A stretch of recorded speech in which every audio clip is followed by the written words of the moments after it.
Et bonjour tout le monde. Bon, pour ceux qui ne me connaissent pas, je m'appelle Bérénice Boutaro et je suis hypnothérapeute dans plusieurs secteurs. Je rayonne sur le Massif central et l'Aveyron. Et j'ai publié récemment sur ma page Facebook que j'avais envie de vous partager du contenu en ce qui concerne le fait de mincir sans régime alimentaire. Voilà, donc j'ai déjà commencé à vous expliquer que j'avais envie d'aborder avec vous le VACOG, donc visuel, auditif, kinesthésique, olfactif et gustatif. C'est un outil, une méthode qu'on utilise très régulièrement en hypnothérapie parce que c'est un outil qui vient nous parler de comment le monde, l'environnement, notre univers communiquent avec nous. C'est-à-dire que, on reçoit d'innombrables informations en permanence et ce sont nos sens qui nous permettent de recevoir, de réceptionner ces informations.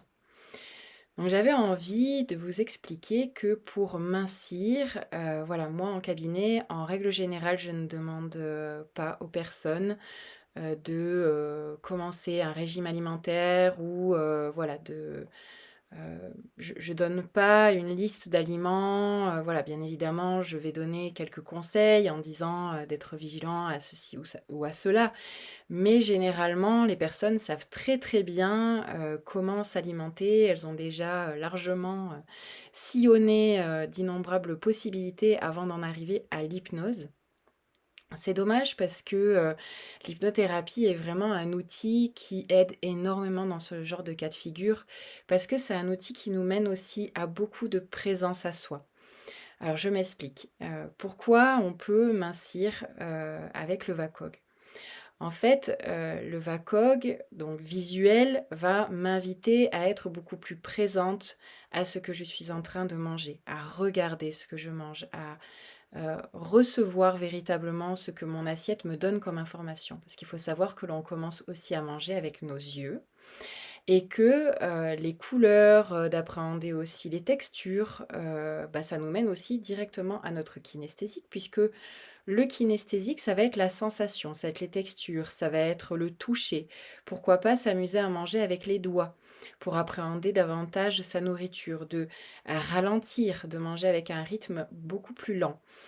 Bien souvent, voilà, on va avoir, des mécanismes mécaniques par rapport à la manière dont on mange. On va pas forcément être très présent à ce que l'on fait. C'est pour ça que, voilà, petite sixième clé bonus, ça va être de dire, ben, on éteint la télévision quand on mange.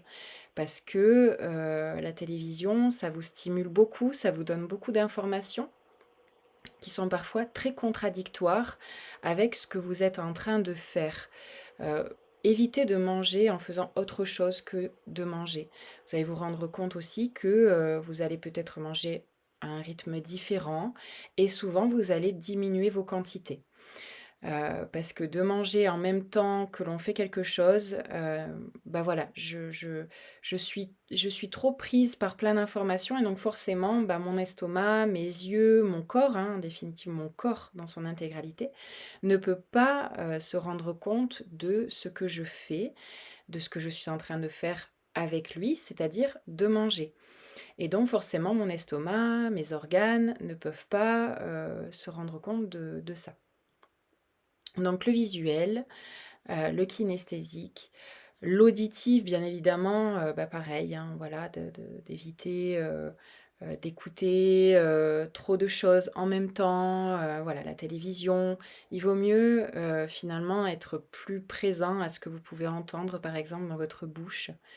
L'auditif pourquoi aussi? Parce que, bah, en hypnothérapie, on va aussi, apprendre à entendre la faim, tout en étant, dans l'accueil de cette sensation, de pouvoir, entendre ce bruit.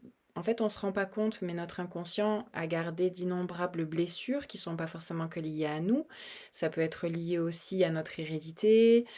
Faut pas oublier que voilà, on n'est pas si loin que ça, des générations qui étaient, dans des situations beaucoup plus compliquées que nous actuellement, où on a, vraiment, de la nourriture à profusion. Il y a eu des époques où nos ancêtres ont eu faim et ça, d'un point de vue purement inconscient et animal, c'est pas toujours, hyper agréable et tolérable pour certaines parts que l'on a en soi.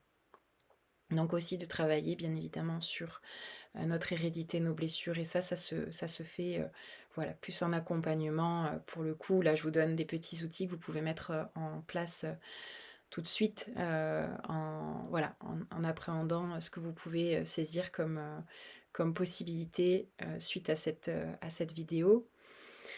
Donc voilà, le visuel, l'auditif, le kinesthésique, l'olfactif, d'être vraiment aussi en conscience avec les odeurs de votre assiette, de votre nourriture, de prendre plaisir à la cuisiner aussi et de savourer les odeurs pendant que l'on cuisine. Bien souvent, ça va diminuer le besoin de manger. Et le gustatif évidemment, donc de prendre bien le temps de mâcher. Petite septième clé bonus, ça va être de considérer que notre bouche est notre premier estomac. En définitive, voilà, on a effectivement notre estomac à l'intérieur du ventre, mais on va considérer que nous avons un premier estomac, c'est la bouche.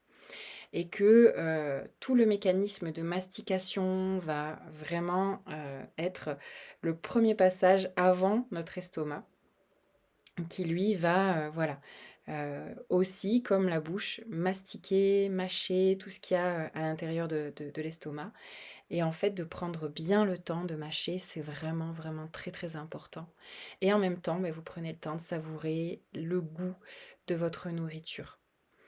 Voilà donc voilà, vous avez, plein de clés, il n'y en a pas que 5 finalement, il y en a bien évidemment beaucoup plus que ça. Et vous pouvez aussi approfondir beaucoup plus, la thématique de l'hypnothérapie qui nous emmène vers d'innombrables possibilités, et qui nous emmène évidemment vers plus de prise de conscience et de présence. Donc c'est-à-dire que, par exemple, la respiration, admettons, qui est une nourriture primordiale, qui est une source d'alimentation, puisque notre corps est alimenté, mais pas que de nourriture, il est aussi alimenté de respiration, il est alimenté de soleil, de sommeil. Donc voilà, on peut vraiment parler de plein plein de choses avec l'hypnothérapie.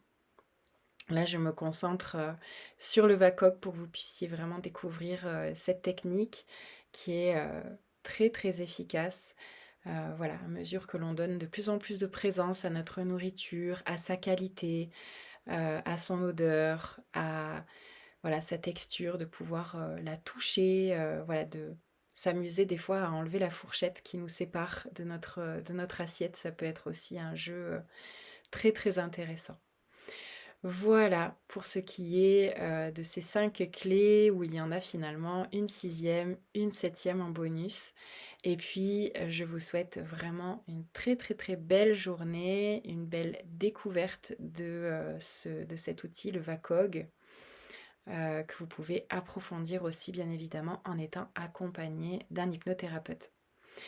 Eh bien, sans doute à très très bientôt pour que je vous donne davantage de contenu. Vous savez que je suis hypnothérapeute, mais je suis aussi dans la danse-thérapie avec la danse biodynamique de l'école de Raphaël Bailey. J'aurai grand plaisir à en parler aussi avec vous. Et si vous êtes curieux aussi de toute la partie harmonisation de l'habitat et du feng shui, eh bien, n'hésitez pas à me mettre des petits commentaires pour voilà, que je sache si c'est quelque chose qui vous fait envie que j'approfondisse. N'hésitez pas à vraiment me mettre aussi des thématiques que vous aimeriez que j'aborde. À très très bientôt!